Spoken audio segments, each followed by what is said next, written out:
marocain, la 33e édition du rallye des gazelles bat son plein, au volant uniquement des femmes, soit à bord de véhicules thermiques, soit électriques. C'est dans cette dernière catégorie que concourt l'équipage que nous avons suivi depuis le départ, Jérémy Moreau et Mathieu Rio. Un rallye en plein désert, en voiture électrique. Problème principal pour les pilotes, l'autonomie. Les dunes peuvent être un obstacle qui épuise la batterie. Il faut choisir les meilleures routes et sans GPS. En fait, on va prendre la grande falaise, la grande montagne, le grand plateau en haut noir. On essaie d'être au cap au maximum. Nous avons des obstacles.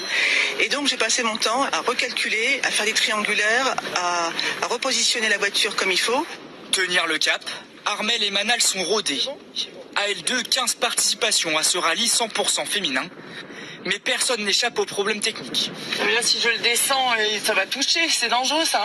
Les mêmes qu'avec une voiture thermique. On a un pneu crevé, c'est ma devise. Un rallye sans pneu crevé, ça le fait pas. Le problème, c'est qu'elle est très basse et qu'elle est très lourde.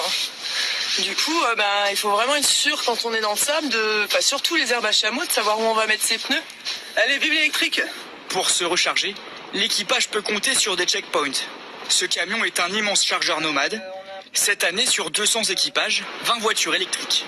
Une transition nécessaire selon la fondatrice du rallye, rencontrée lors du départ à Monaco. À horizon 2035-2040, il faudra bien que les véhicules aient basculé sur l'électrique ou sur l'hydrogène pour continuer à exister, puisque le thermique va s'arrêter et si on veut continuer à vivre, c'est comme ça aussi qu'il faut l'envisager. Des voitures sans émissions de carbone, aux moteurs silencieux. De quoi permettre aux pilotes de s'approcher de la faune et de se fondre encore un peu plus dans le désert marocain. Le désert